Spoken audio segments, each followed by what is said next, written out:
So, could you introduce yourself to our students? Hi, I'm John Peterson. I'm a member here at Good Shepherd for about 32 years. I went to a Lutheran grade school, a Lutheran high school in Milwaukee, and 2 years after I graduated from high school, I got drafted into the U.S. Army. And you got drafted with what war? Into the Vietnam War. And so what was there? Yeah. So when you were drafted, can you tell our students a little bit about that process? How did it work for you? How did you learn? Where did you train? Okay, you get a letter in the mail from President Johnson, and said, I want you. That's it. Be here on the 15th of June in 1966, or go to jail. They give you a nice choice. So it was either go in the Army or go to jail. I chose going into the Army.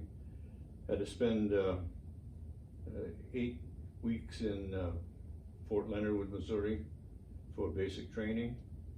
Then I came home for a 2-week leave, then went on to Fort Jackson in South Carolina, and then Fort Gordon in Georgia, just outside of Augusta. And there I learned Morse code and how to use a radio teletype. And what was your position in the Army? Radio teletype operator. Okay, so you want to explain what that is? Well, this is before cell phones and satellite phones, and they communicated by teletype, which the kid might not be familiar with it. I could type into a machine where I was, and the radio signal would go out and to another location. They would get the signal by radio, but then it was transferred into a teletype machine. That is like a typewriter that works electrically, automatically. And it took 18 weeks of school to go through this. And then I got my orders to go to Vietnam, and when I got to Vietnam, I didn't use a radio teletype. You did not? No. So when you went overseas in Vietnam, where were you stationed? I was stationed outside of Tan Son Nhut Air Base, which was in the Saigon area, Ho Chi Minh City now. And the unit I was with was a helicopter unit, and so we had radios, but if I used one, I carried it on my back. But I didn't do that a lot because I was in the helicopter unit, and I flew over all the jungle. I didn't have to do much walking in the jungle or the rice paddies. Which made it nice because walking in rice paddies was not fun. It's all mud and cow poop. Yeah. So do you want to describe a typical day while you were serving over in Vietnam? Okay, if I was in the base camp, I worked third shift from 11 o'clock to 7 o'clock. And so that's when I was awake. My time for rest, I'd get done at 7 o'clock, try to go to sleep. I'd eat a little, for me it was supper, and then would be breakfast. And then it was time to sleep. But you couldn't sleep beyond 10 o'clock because it was just too hot. When I first got to Vietnam, opened the plane doors, and the heat and the smell hits you right away. It is not a nice smelling city because they did not have real sewers or sewage system. Everything ran down the ditches or the streets or in the fields. So, and then the rotting garbage from whatever, and it was a war zone. Everything was damaged. So Saigon itself was a very beautiful city. It was built by the French, and they had fantastic homes and cathedrals, their palaces. But it was, once the French left, there was no real maintenance on it, and the people did not respect the buildings as we would, and they would use doorways for various bodily functions, and so it was just like walking in a sewer all the time. So when you were working kind of 11 to 7, what were some of the tasks assigned to you? Well, we monitored radios and we sent out messages, received messages that were used in the company that I was with. Our company brought in all of the aircraft used by the Army. It all had to come through the clerks in our unit, so it was distributed to the people that needed.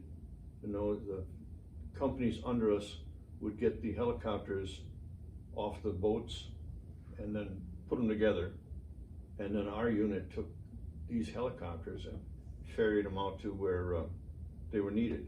So we'd go out with 4 or 5 helicopters to a various city, and if we delivered 4, we got into the 5th one to come back and took care of it. So I got around Vietnam, but didn't have to do a lot of walking. And how long was your tour? Well, it's normally 1 year, 365 days, but I was there during a leap year, so I had that extra day. 366, all right. And so when you were there in Vietnam, and describe to me how you, how did you strengthen your faith, seeing as you were away from your church, you're away from your fellowship believers. So what are some things you did to stay active in your faith, or ways that you would? Did a lot of praying. Good. Especially when there was action. There's always that old saying, there's no atheists in a foxhole. Even the guys who just didn't believe in anything were praying at times, and I do have to say that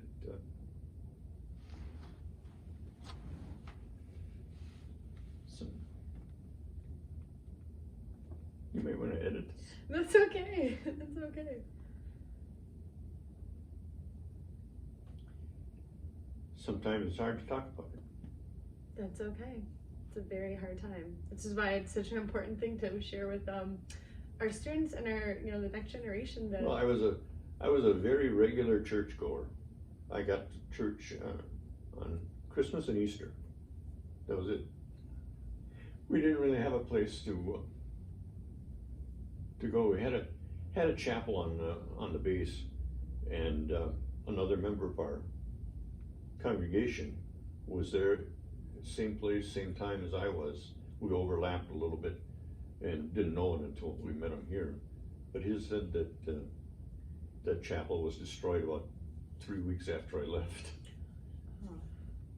But so prayer, just how powerful prayer is, and constant conversation with our Lord and Savior. Oh yes, that like I said, especially when the danger was close. I suppose I woke up every day and said a prayer to get me through. Yeah. One more day. What a powerful thing. What a great gift we're given too, for our Lord and Savior to communicate directly with Him every single day, every minute. So such a blessing that He gives us, especially in moments like that. When it's beyond just a prayer that is something we want, but truly something that is feeding our soul and nourishing us. When you were there and you found out that you get your orders to go home, you want to describe what were some of your emotions and feelings about being able to come back? Well, everybody kept track. You knew to the day how many days you had left in country. The tour was 1 year, and many of us kept charts, like calendars, cross off the day, or you knew. It was a big thing to get down out of 300 days left, and then 200 days to go. Finally get to 100 days and you become a two-digit midget. So now you had 99 days. And then the final week, by that time they pulled me out of the field. I wasn't doing anything in the active danger zone. Of course, there was no safe zone. Like I said, the chapel was destroyed by mortars. They could reach any place. And then they had rockets that you never knew where they would go. You could see the rockets coming, but they weren't guided. So they'd fire them off and they'd hit where they hit.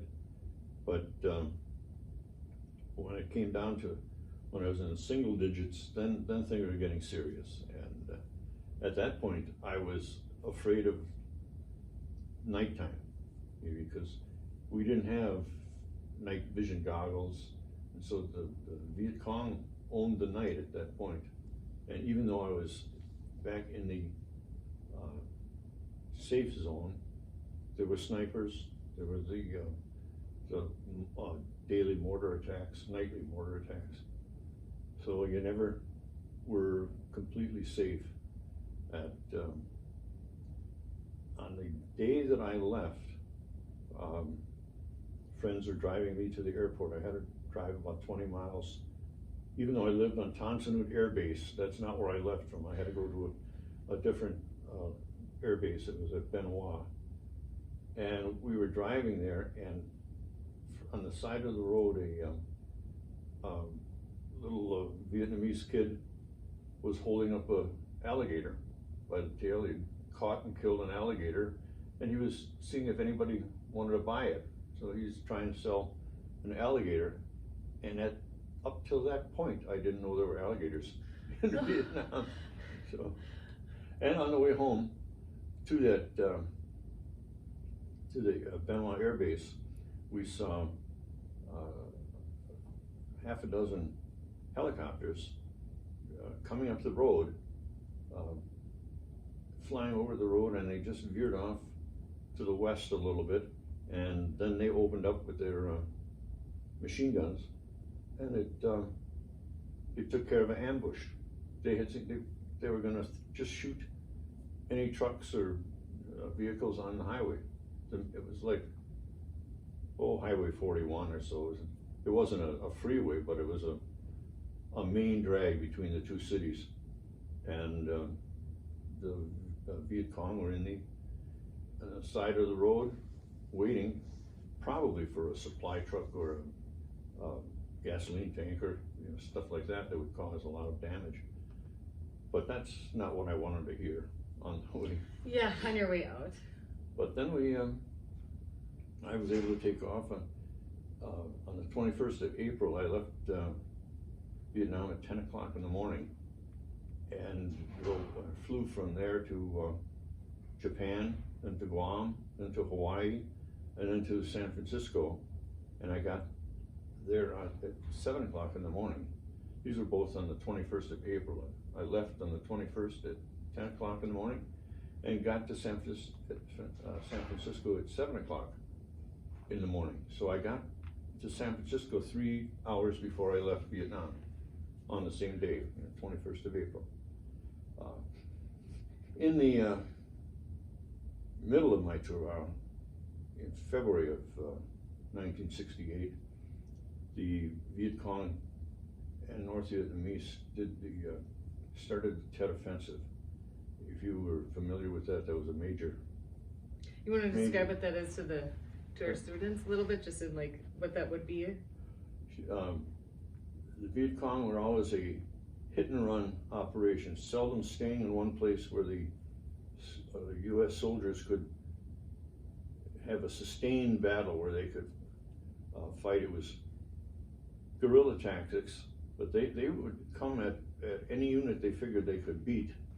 They'd hit them fast and then get away before the air power could come in. Although we destroyed a lot of the Viet Cong through the years, this was the first time they hit everybody at one time.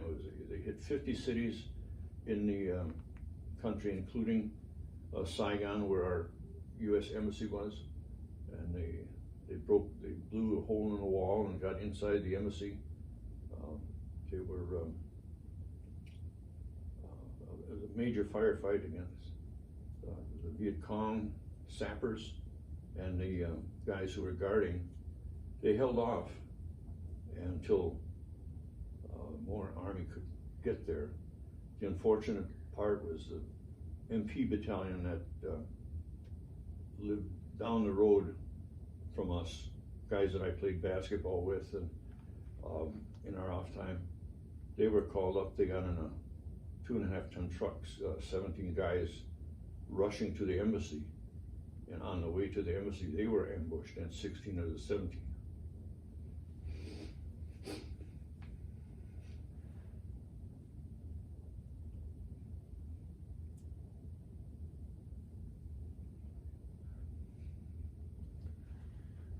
a lot of hard memories definitely come from that, which is why we want to make sure that like our students know how blessed we are that people fought for our freedoms that we have today, and that includes sometimes the ultimate sacrifice of a life.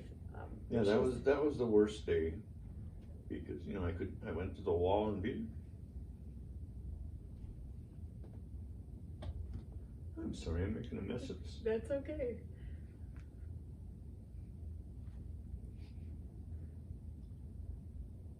It was hard for me to go to the wall in Washington and see the names of those guys all in a group.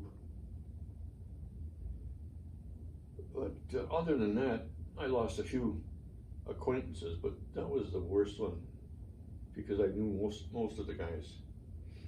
And I was on the radio that night, and I heard this come over the radio that we were on our perimeter. We were on guard duty, and we had thought that this was a drill, but we saw a lot of tracers going up in the sky, and they were green. That's the enemy used green tracers. Ours are orange, and we said there's something going on here.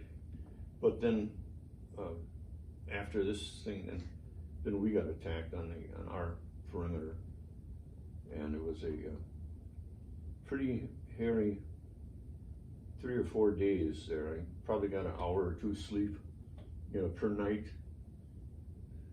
And then on the 5th of February, I got called back off the perimeter, and I was ordered to go to the airplanes, and I went to meet my wife in Hawaii. So I was able to get out of that mess for, actually it was a 5-day R&R, but I lost the day because we couldn't, the airplanes couldn't take off. Too much fighting on the runways. But we did get to Vietnam, or to Hawaii, and I spent 4 days with my girlfriend and her grandmother. They had come to Hawaii, and so I met them there and got to propose to my wife on Waikiki.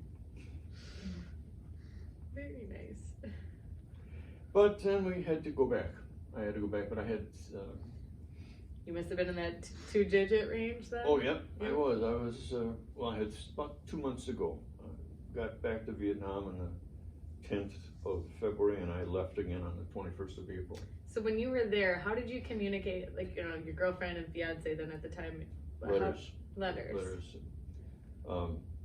She would write, and I would write back when I could. She wrote once a week, and I would try to answer once a week, and never, when I was in base camp, then I had a place to write. Otherwise, I had to write on my knees. So the letters were not always the best. Sometimes kind of short. But we tried to, I'd get a letter and send one back, and then she'd read it and answer my questions and whatever. So we communicated pretty well. It's not like today when you can open your computer and FaceTime, Facebook, whatever. Yeah. Or have an expert like sitting over here who can handle all that stuff. Right? Yes. Yeah. Certainly, and that's the thing. Certainly, we are. It's a whole different world, and it's just important for our students to understand that. Yeah.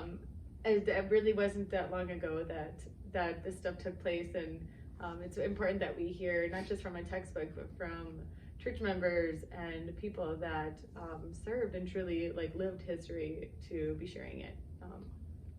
And well, guys in my era, the family knew where we were. My father's situation, he left home in World War II, and for almost 2 years they had no idea where he was. And finally, if he wanted to write home to tell him where he was, the censors read the mail, and they just took a razor blade and cut out any information like that they didn't want the enemy to have, in case the mail was intercepted. One day he was able to send a letter, and on the very top of the letter he wrote, Upper Assam, India. And that got through, so. Interesting. 2 years they knew where he was. Interesting. So when you arrived back, you said you went back to the base in San Francisco. Do you want to talk about what your experience was as you kind of left the military and the military base there? Yeah, many of my friends that I know now, and many of the veterans, came home to less than a welcome situation. They'd get off the plane and people would be lined up along the fence and calling them names and throwing rocks and tomatoes at them because they thought they were terrible, that they answered the country's call and went to Vietnam. But we weren't baby killers as they were accused of. But the country was turning at that time. The government really wasn't backing our soldiers, and the press was not for us. It was very difficult for the men. So I got home just before that really hit the fan.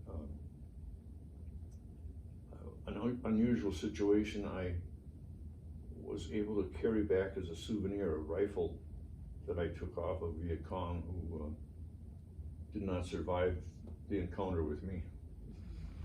You had it. I had the rifle in my hand. I had my girlfriend, my wife now, sent me a cheap canvas case, gun case for it, and I was able to carry that through the airports. And I had the paperwork for it, naturally. And just thinking now, here I am walking through San Francisco Airport, eventually Chicago's O'Hare Field, carrying a rifle, and getting on a plane with a rifle. Yeah. You don't. Different time. Different time. Yeah. But when I got on the plane at San Francisco, I was sitting in my assigned seat, and next to me was a long-haired young fellow with a beard, and I was surprised. I hadn't seen one before, and the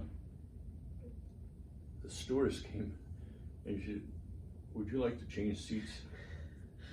I really didn't know what this guy was about. We had heard of the protests. Once in a while I'd see something on Armed Forces television, but they didn't show a lot of that.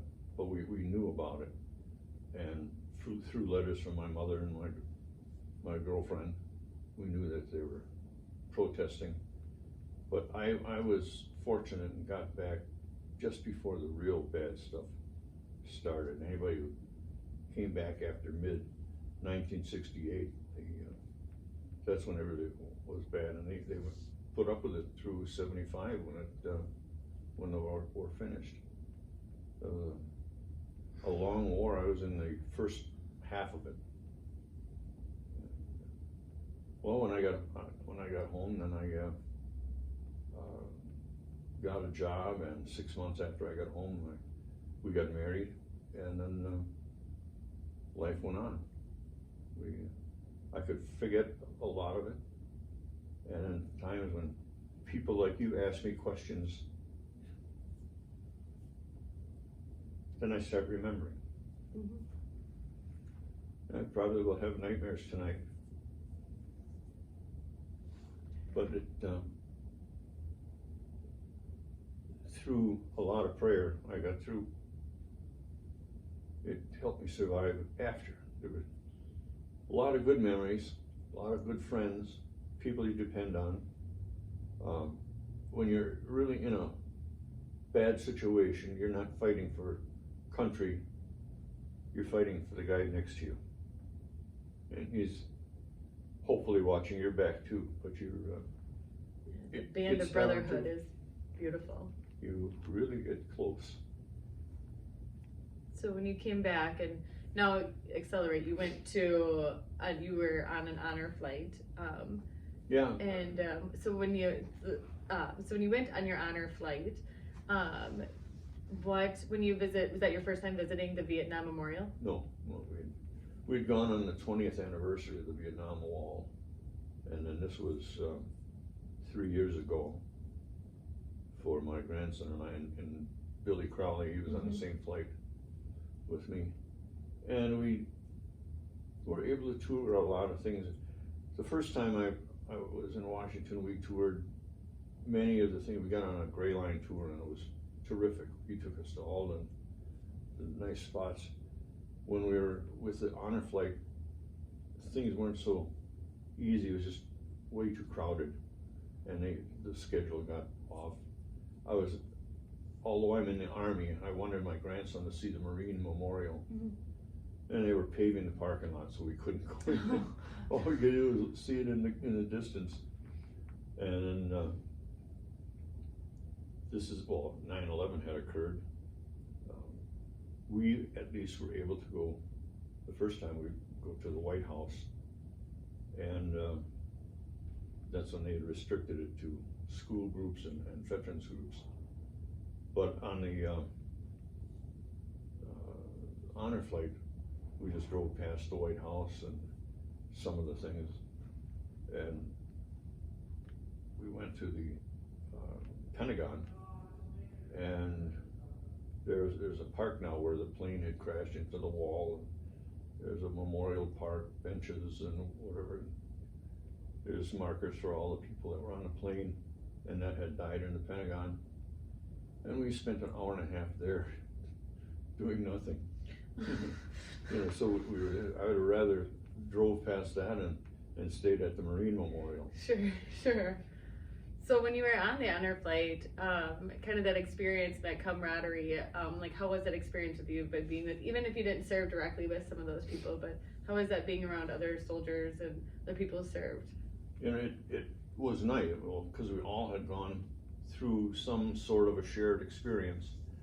So there were war stories being thrown about, but it was more, the interesting part to me was my grandson soaking this up. He was just turned 18 and able to go with me, but he sat in the seats right behind us. They run very well, and he was able to look around and hear the stories of other guys. It just wasn't Grandpa talking. Why do you think that was so important to you? Pardon me? Why do you think that's so important that we share this stuff with like our youth? Because that's like a big portion of like what we want to do here, but there's such value in that. So what value do you see in that? Well, he was able to hear stories from just other people other than me. I have a number of friends here. I belong to a couple of veterans groups like the VFW and Vietnam veterans and whatever. But he was not really around unless we had a picnic or something, and he'd see some of the guys and he'd hear some of the stories. But when you get together with a bunch of guys like that, the language isn't always the best. So and my grandkids came here to Good Shepherd for school, and so we didn't want, we didn't expose them to too much of that. Sure.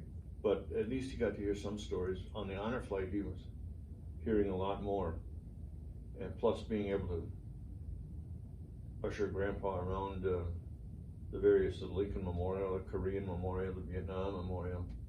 We were not able to go into the Washington Monument because that takes a whole different process. But we did get to go through the World War II Memorial, which was under construction the first time I'd been there, and we were able to find my father's name. Very special.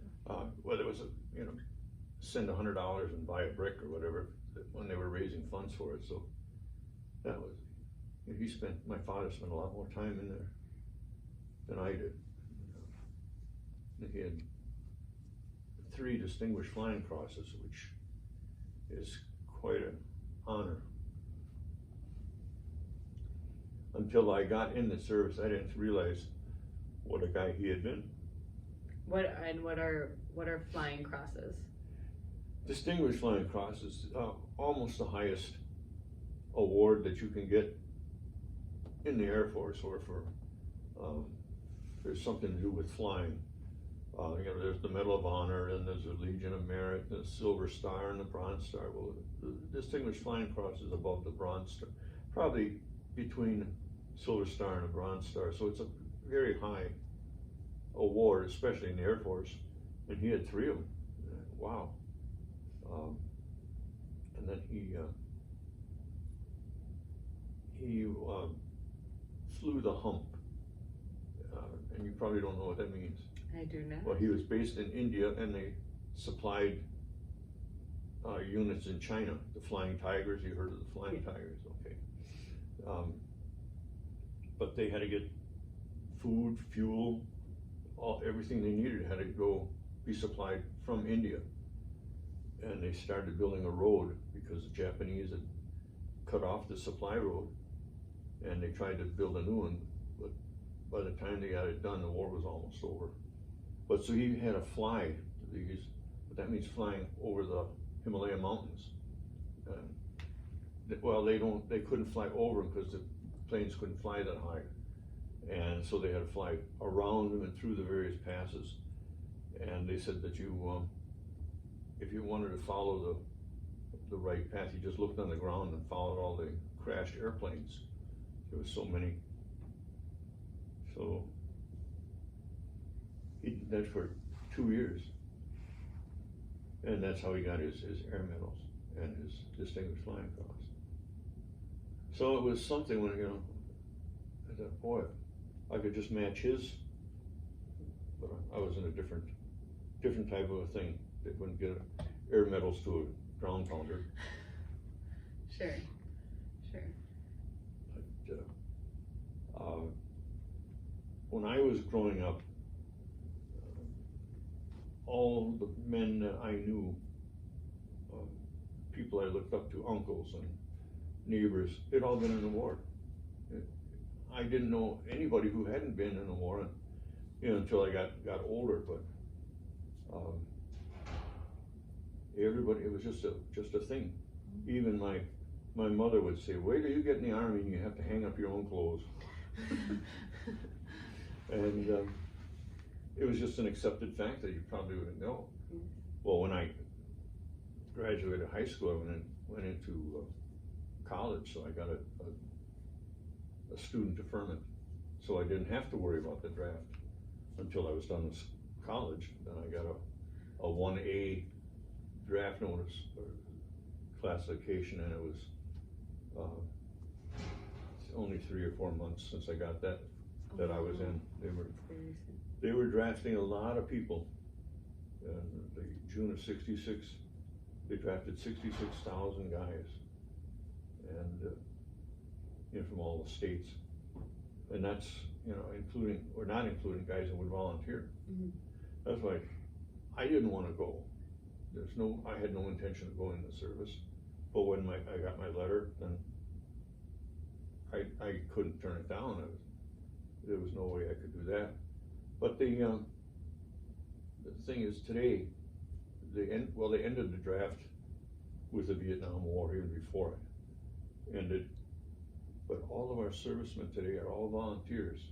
I gotta hand it to these kids that go in, men and women. There's just an amazing group of people. Knowing that for 20 years we were fighting this war in Iraq or Afghanistan or the Middle East, that these kids go in knowing that there's a very good chance that they're going to go. I went in thinking, well, there's a 1 in 9 chance that I'll have to be in combat. That's what the statistics were at that time. But I said, well, maybe I'll get to go to Germany instead. No, it wasn't in the card. I happen to be the lucky one.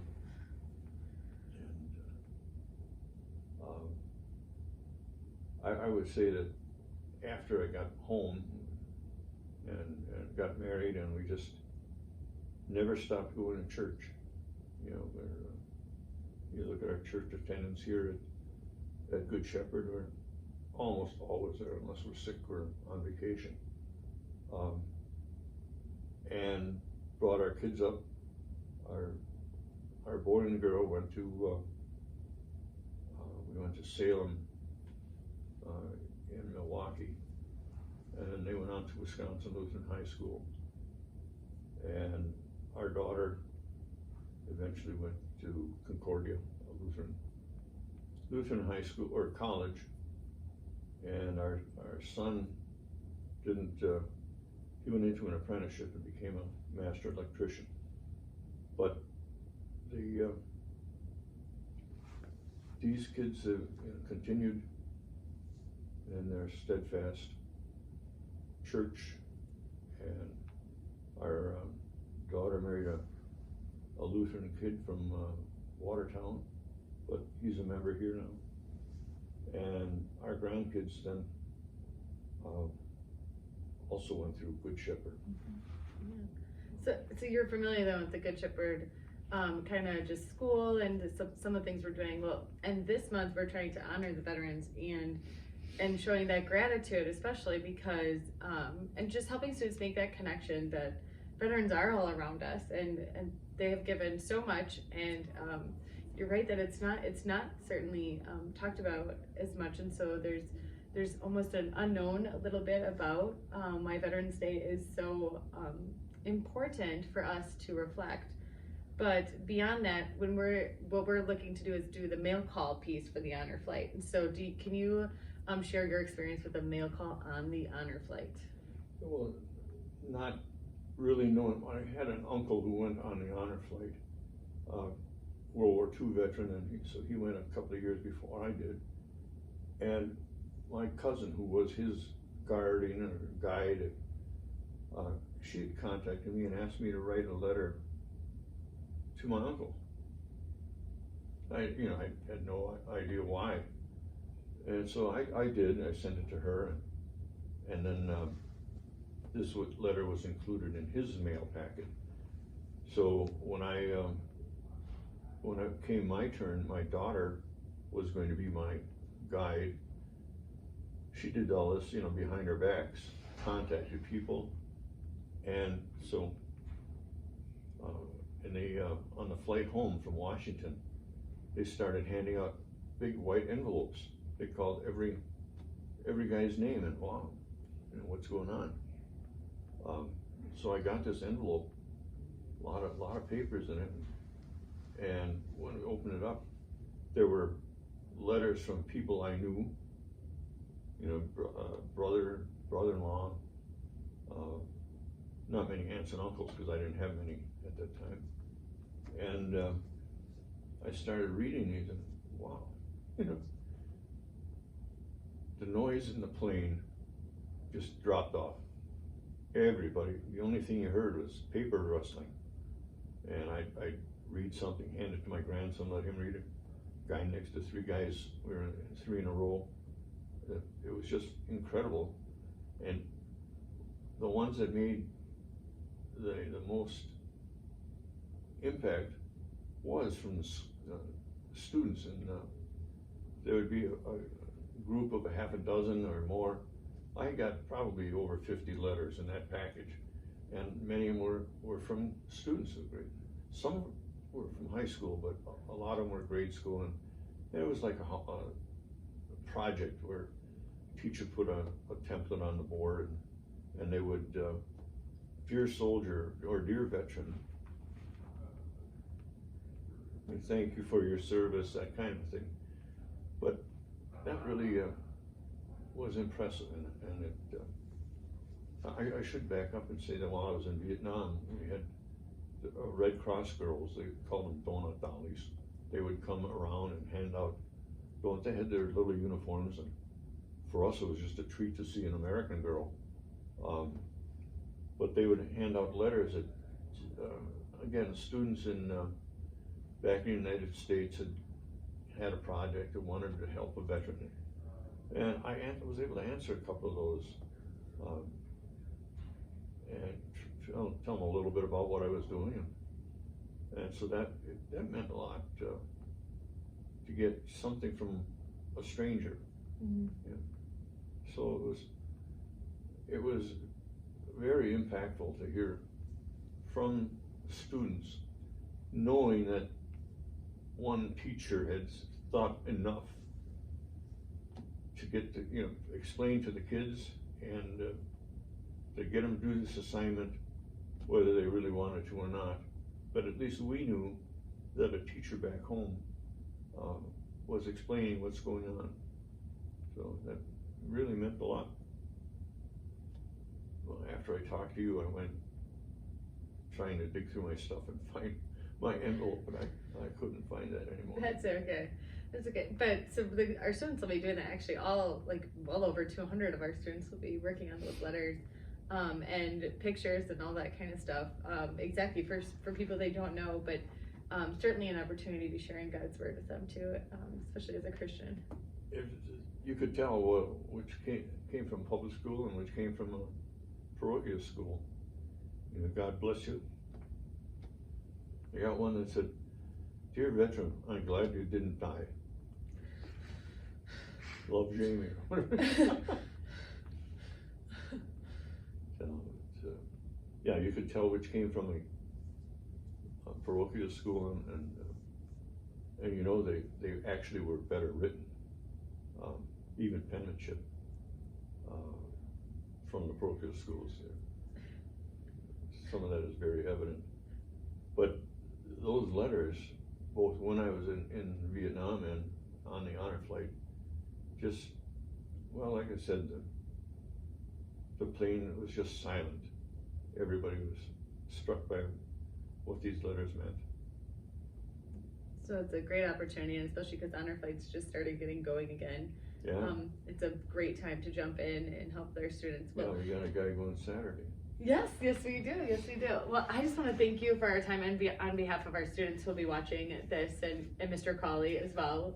Thank you for your time. Thank you for your service. Thank you for sharing your story so our students can understand that being a veteran isn't something that like we just talk about in on that day, but it's something we should really like reflect on, be grateful for and thankful for, and learn from our veterans. So that way we can continue to, celebrate our freedoms that have been fought for by many years and many generations. So, thank you. Yeah, it means, I've got a hat that says a Vietnam veteran in the Army, and it's amazing how many people have come up to me in Walmart and say, "Thank you for your service." It still means a lot. That's, for me, that's 53 years ago. You'll get there someday, kids. Well, thank you. 53 years ago, a lean, green fighting machine.